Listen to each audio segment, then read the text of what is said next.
Hi everyone, today I will be sharing some of the work I do as part of the Open Science Hardware community. What is Open Science Hardware and why I think it's important to discuss this in the context of the Open Science movement in general and OpenLifeSci program in particular. So first of all, thank you OpenLifeSci for inviting me to share what we do. I consider our work is super complementary and I'm really impressed with the results of the program. About myself, I'm Julieta Arancio. I'm from Buenos Aires, Argentina. I'm currently living in Switzerland. I'm finishing my PhD on Open Science Hardware and its contribution to democratizing knowledge production in the Global South. And as most people in open science, I have many hats. So I'm also co-organizing the Latin American community of Open Science Hardware, and I have co-founded with Alex Cuchera and Andres Chagas a program that is a sibling of OpenLifeSci. It's called Open Hardware Makers, where we give support to new open hardware projects. So, but what is Open Science Hardware? What is it all about? Okay, so it basically goes down to this. People who want to make science need tools to make science. And nowadays, those tools are what we call a black box. And they are black box because we just input samples for information or some kind of input, and we get an output out of them, but we are not 100% sure of the processes that produce these outputs. Of course, we know about the principles, but we cannot inspect tools. And the fact that we cannot do so brings many problems to researchers in general. First of all, as we don't know how they work, these tools are very difficult to modify and customize. And I don't know if you are aware, but scientists have been studied to be one of the groups that customize their tools the most, which makes sense, right? Because you're always trying to pursue new questions and to see a bit more. So you need your tools to be able to change with your ideas. Second, being proprietary, these are hard to maintain. So we have a horrible example, unfortunately, with the COVID crisis in the US, where some hospitals didn't want to repair ventilators, afraid of breaking patent laws. Another problem of this is that science tools are usually produced by a small number of companies, and these are therefore able to set, in general, very expensive prices. So many universities around the world cannot access to equipment.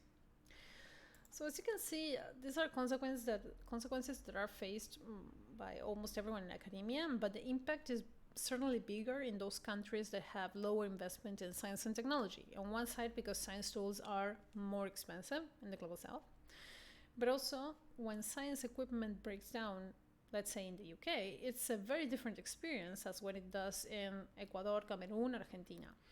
So why? Because you depend on the supplier who charges you a lot for sending specialized professionals or replacement parts. This generates huge delays in the case that is possible. And you also have the restriction of imports and exports, which makes it very difficult to access. So all this very practical stuff translates into questions that are not pursued, translates into limitations for research and less powerful essays, and at the end of the day, less diversity of perspectives in science. And the main idea or the main takeaway here is that we are reinforcing the pattern where most science is produced by those who have already money to produce it. So some people started thinking about why not opening the designs of science tools, and some changes in access to hardware design during the last 10 years makes us think that it's possible. So for example, the availability of software, free open source software for designing and testing hardware, the rise of 3D printing, ideal for prototyping and for low volume distributed production, the access to cheaper electronic components and projects like Arduino that democratize electronic design, the massification of the internet as a way to share experiences and learn from each other, and the work of an amazing community that's been doing a lot for improving the ways in which hardware designs are shared. The good thing is that it's been a while and the results are showing. So here I will just show 3 very good examples of open science hardware in action. But there are many, many others inside and outside academia. And the good thing is that because they're open, they can learn from each other. So on the left, In Tanzania, OpenFlexure is a project that has enabled short-circuit production of microscopes that are being used in education, research, and clinical diagnosis of malaria. OpenFlexure is a UK project originally, but they are producing now microscopes at a local makerspace, and this can be easily sourced, repaired, without dealing with imports and huge costs and delays. Another example, AudioMoth, is a success in conservation biology. You can imagine it as a very big ear that logs sound all around it.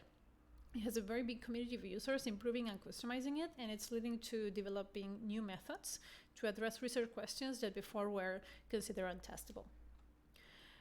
Finally, here in Peru, epidemiology researchers have designed and built an open source device to track malaria spread in Amazonian indigenous populations, and they were able to do so in a way that respects the preferences of these populations and that tolerates also the very difficult conditions, weather conditions of the Amazon.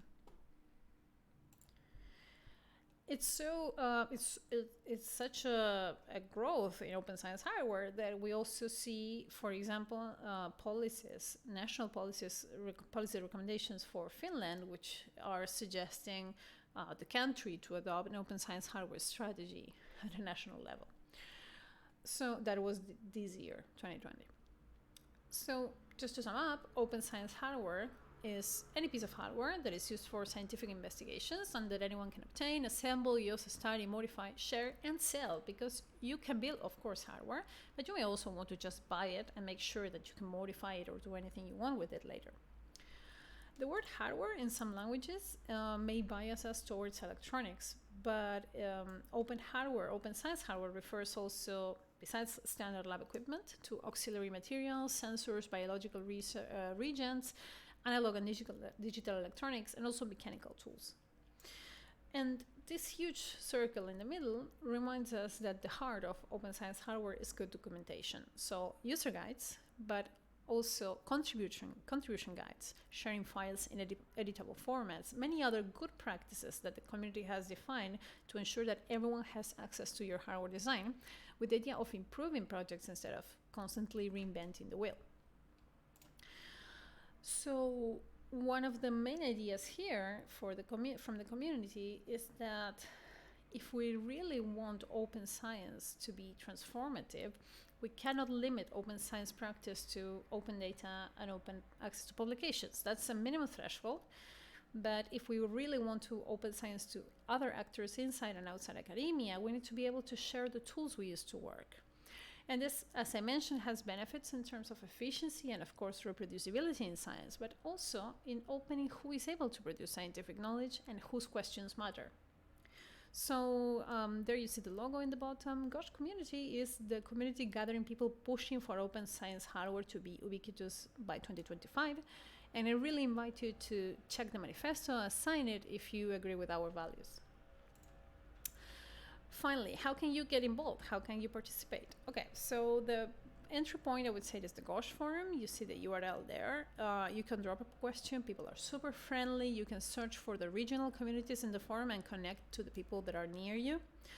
You can also use the Open Know-how project, which was a findability protocol that was established for open hardware in general, not only for science, because you will see that open hardware projects are in many different platforms. Some of them are in GitHub, GitLab, Wikifactory, Instructables, Hackaday. There are many platforms, but Open Know-how is a protocol that unifies findability, whatever platform your project is in.